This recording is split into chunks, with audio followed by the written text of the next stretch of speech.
What is going on, Future Focus family? My name is George. This is Future Focus Finance. We talk about investing on this channel. And today we're going to talk about all the craziness that's going on in the stock and crypto markets. If you're watching this, I'm sure you're no stranger to all of the red days that we've been seeing lately. So my goal today is to go through a few articles with you. We're going to go through some charts and we're going to try to identify what the next logical move is. Now, I'm going to finally finish off by telling you how I'm dealing with everything that's going on in the market and try to give you some perspective from my point of view. All right. With all that said, let's just jump right into it. So as always, what we like to do is we like to go through and see what is the market doing right now. This is midday money. So the Dow is currently at 31,823, which is way down from its all-time high, but it's not, again, I'm watching this, this is not to alert you or to scare you or anything like that. My goal is to give you the opposite of that. So the S&P 500 is up slightly 0.40%. You have the NASDAQ down 1.15%. Gold is down at 0.73%. It's still hovering above 1840. Again, I'm a buyer of gold anywhere underneath 1800. That's been my number for a while now. And oil, it's slightly up again at 106.94. Now, worldwide, we're down. So the FTSE 100 is down. The FTSE MIB, IBX, the Stock 600 is down. That's Europe. Then you have Asia, who's been feeling the pain as well. You have the Asia Dow, which is down today 1.28%. The Hang Seng is down 2.24%. And why is this important? Why are we looking at what's going on in different countries? This is important because you know that the sentiment is not just directed to us in the United States. Like, they're feeling the pain globally. A lot of this has to do with inflation. It has to do with prices of things like oil going up, the uncertainty of what's going on with Ukraine and all of that nonsense. So, but another thing that we're going to talk about is the crypto market. So what's going on in the crypto world? You have Bitcoin is hovering underneath that $30,000 level, which is a big psychological number for people.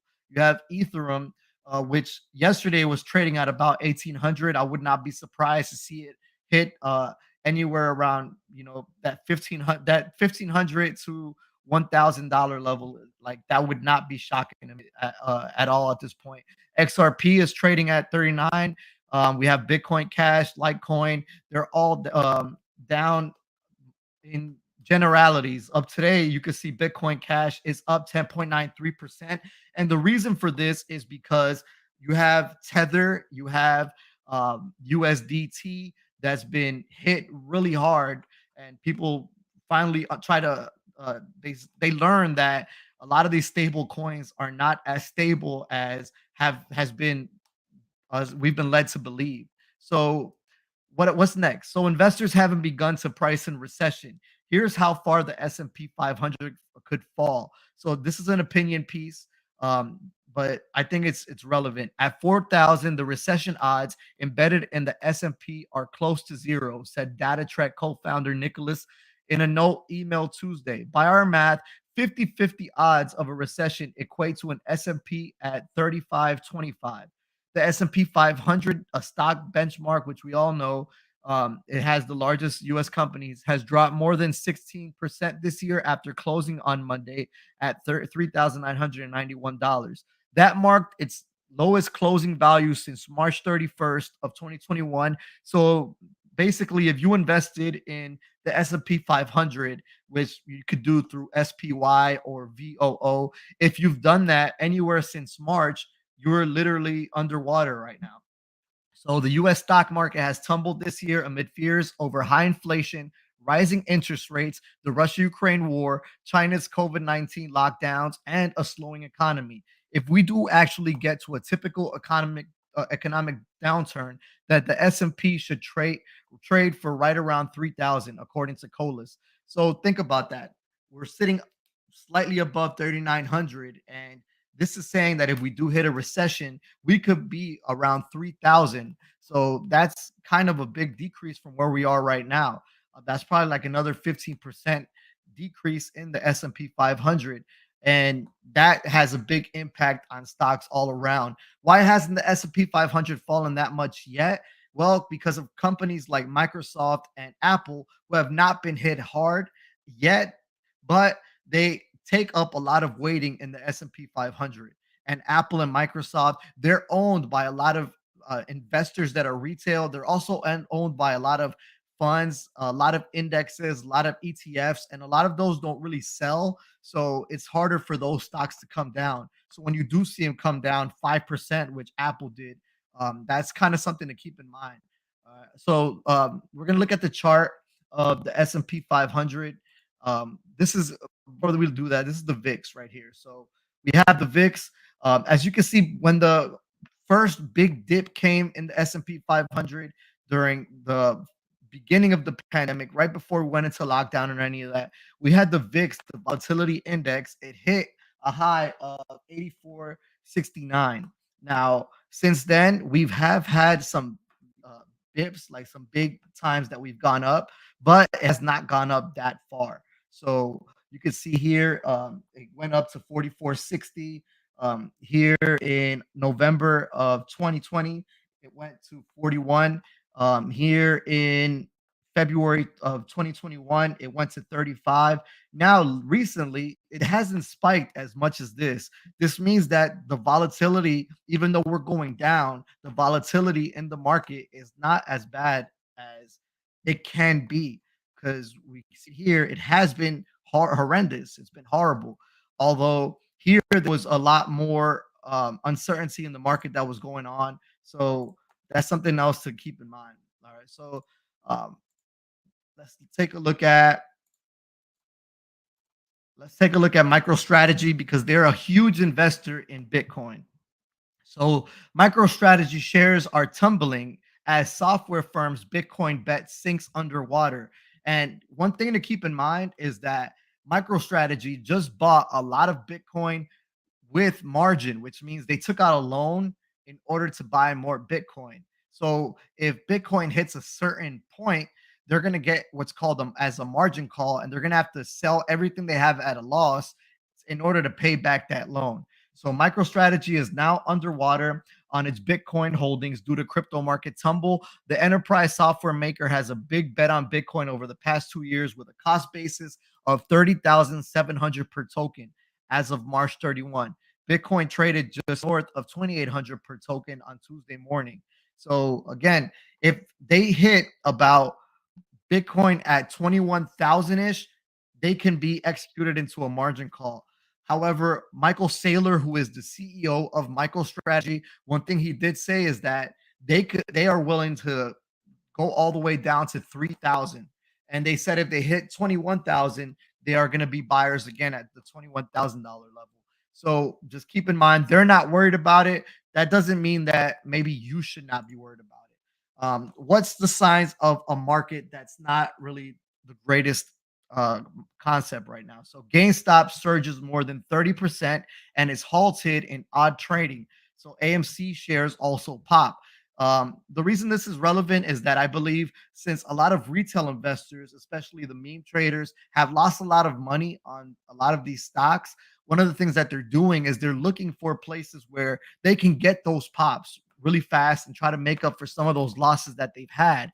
So that's why you're going to see stocks like this pop. So AMC is up currently. You can see it right here, 16.68%. And then you have GME, GameStop, which is up 20.02%. And both of them have not reported the greatest quarters. Yes, AMC had a better than expected quarter, but with everything that's been opening up and a lot of the summer from August, September, a lot of these movies that have come up, they're still not where I would like to see them. I bought AMC when it was $2. I sold it around $12, and I would not be a buyer of this probably again until I saw it at the $2 level. That's just my personal that's my view on this stock.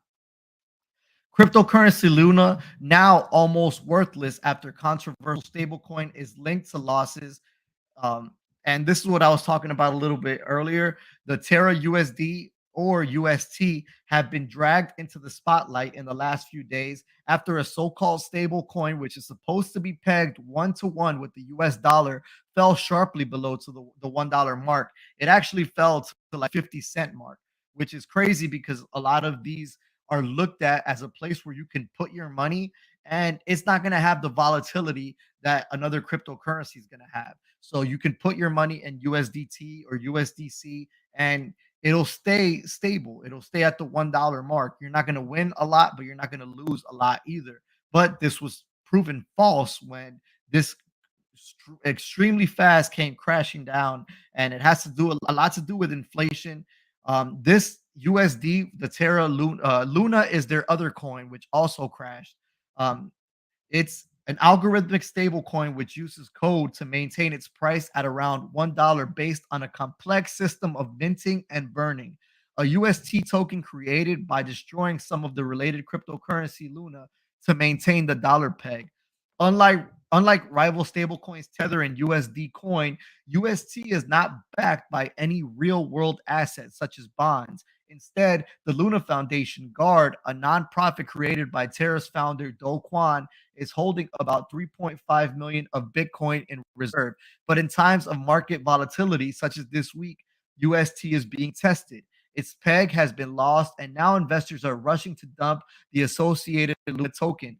Luna's price has plunged from around $85 a week ago to trade at 3 cents on Thursday, according to data from CoinGecko. So imagine that you invest in something, you put $85. Maybe let's just say you put $85 from your paycheck. You made $1,000. You put $85 into this one coin, and then you wake up, you go check your account, and now you have 3 cents. That's Picture that, and now picture somebody investing $850,000 into it.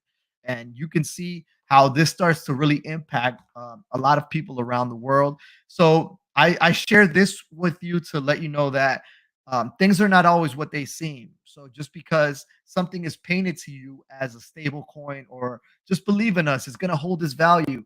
It doesn't necessarily mean it's true. So you need to hedge yourself in different ways. And some people choose bonds, some people choose gold and silver, things of that nature. But you need to find somewhere to hold it. Even if it's just keeping some money in a in a savings account, and you're not putting all your life savings into something that you thought was a stable coin.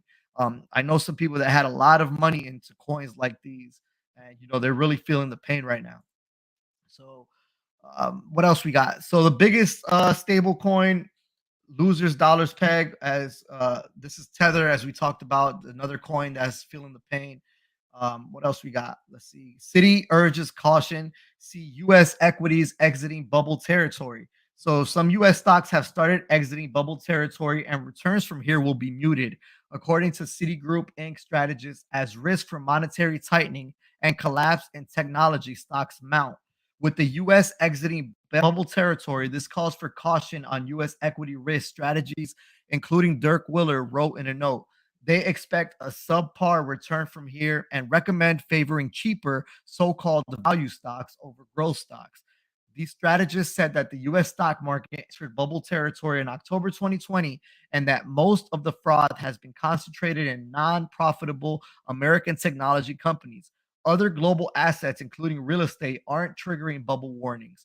When a major equity market bubble is deflating, it may undermine most global equity markets, not just the one that it is deflating. This would suggest that a potentially deflating US bubble should be a negative for equity risk more broadly. All they're trying to tell you here is that you should be trying to invest in something more safer. And this is where the PE ratio comes in, the price to earnings ratio. And you have stocks that are the S&P 500, their average is about 15% historically. And that's where people say you should try to be with your multiple. That means how many years is it going to take for you to make your return back on your money? Some companies have a 15-year multiple, a 15 multiple. Some have 17. At some points, you have Tesla that was trading at an 800 multiple. And that's why there was a lot of people that were bearish on it. And since then, it has come down. So having a company that's actually making earnings, they're actually bringing money in, and you're going to, as an investor, are going to benefit from that. Don't put a lot of your money into the moonshots, things that are like, let's say, Palantir, which is a great company in essence, but they're not bringing earnings in yet. And you are getting into it now, which you think is early at $10 a share, but now that it's sitting around $5, $7 a share, um, you thought it was good then. And just because you think it's great now doesn't mean it can't go to $2 a share or $1 a share, especially with the way that there's a shift in sentiment coming. Things like McDonald's are going up, where when things like Amazon, which is one of the biggest companies in the world, Apple, they're coming down. So that you could see there that there's a big shift in sentiment. People are fleeing to things that are safer because obviously with inflation where it's going, you don't want to have your money in a savings account when inflation is sitting at 8.2%. That means it's going to take about 9 years, 10 years for your money to essentially be worth nothing, sitting in a savings account. All right. So just keep that in mind. Um, the next article here, it talks about the stock sell off not being over yet. So the S&P 500 is closing in on oversold territory, but we've been there. We've been in this oversold territory for a while. It doesn't mean we can't continue to be oversold. All right. So the rout in stocks isn't over just yet, according to Morgan Stanley, who sees the scope for both US and European equities to correct further amid mounting concerns of slowing growth. Strategist Michael Wilson, who has been a long skeptic of the decade long bull run in the US stock, said in a note that even after 5 weeks of declines, the S&P 500 is still mispriced for the current environment of the Federal Reserve tightening policy into slow growth. According to his base scenario of fire and ice, he expects the S&P 500 to slide the near term before climbing 3,900 points next spring, which is still about 2.5 below current levels. We continue to believe that the US equity markets is not priced for a slowdown in growth at current levels. And basically, all he's saying here is that he has a more hawkish view. He believes that these are going to continue to slide down. Um, Somebody with the opposite view of this would be, as always, Kathy Wood. So, as Ark Invest flagship fund plunges 76% from its peak, Kathy Wood still views her stocks as residing in a deep value territory. So the ship is falling, not falling, it's sinking, and she's going down with the ship, and she's still playing the music, and she's still very optimistic about what she continues to say is a 5-year time horizon. So in the next 5 years, she expects to be way above what the S&P 500 will be 5 years from now. But as of lately, what they're talking about here is ARKK, which is her main fund. It is down more than 80% from the highs. So if you don't know who Kathy Wood is, I don't know where you've been sleeping, but that's what she looks like right there. She's the chief executive and chief investment officer of Ark Invest.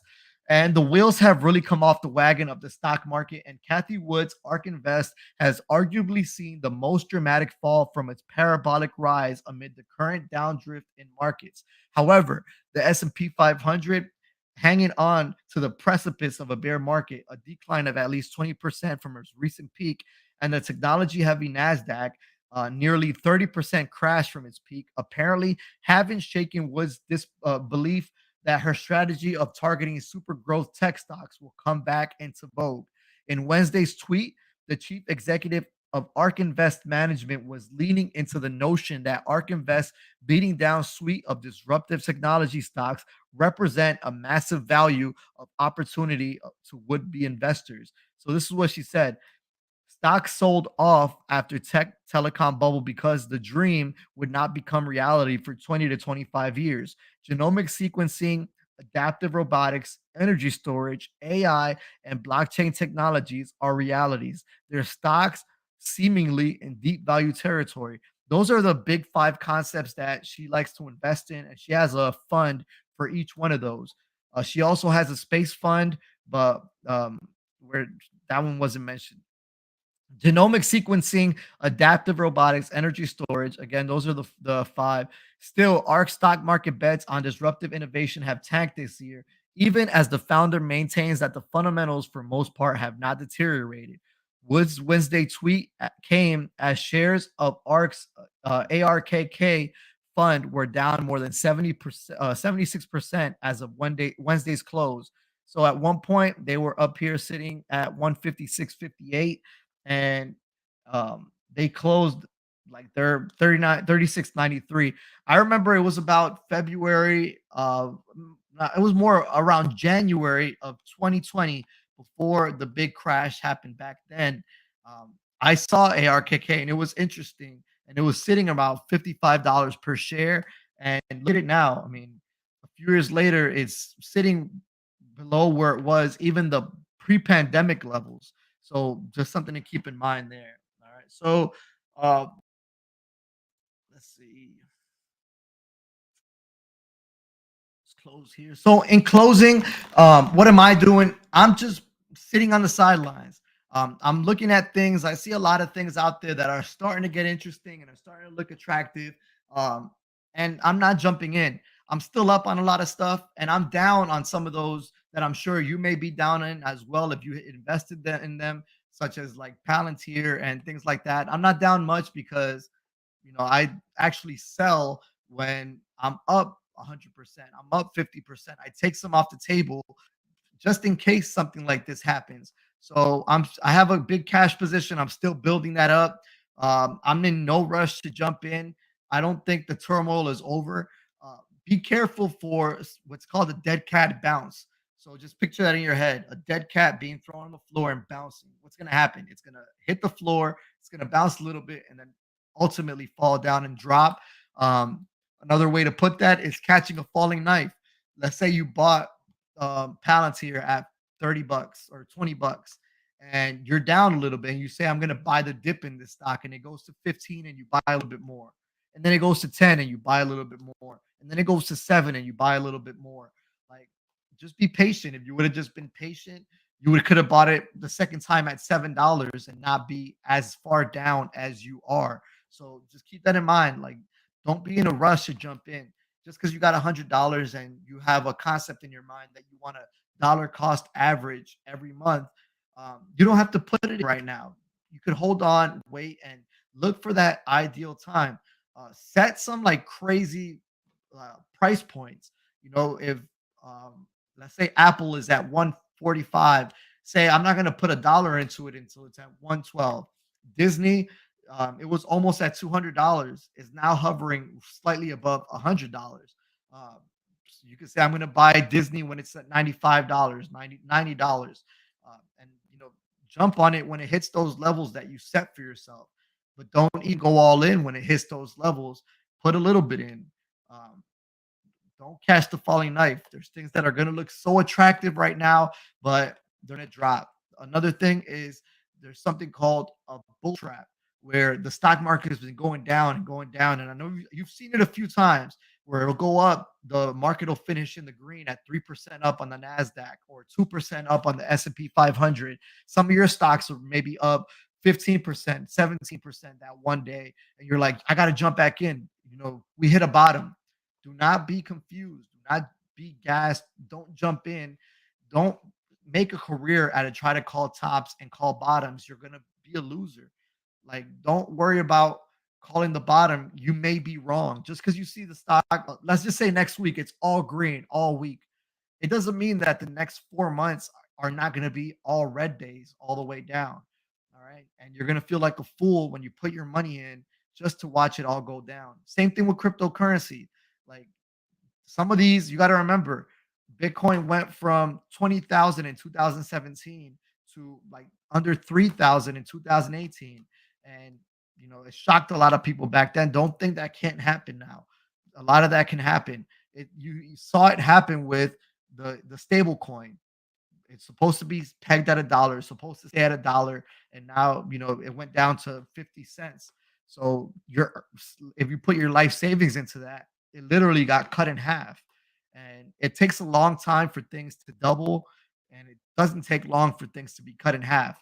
So it could go down, the chances are that it will be cut down another 50% before it goes up another 100%. So just keep all those things in mind. These are concepts that I want you to think about. If this brought you any value at all, please drop a like. As always, invest in me, press that like button, invest in yourself, and smash that subscribe button. At the end of the day, it costs you nothing. If you like videos like this, just let me know in the comments below. Let me know how you're investing as well. We want to know. All right. As always, it's a pleasure to serve you. Until next time.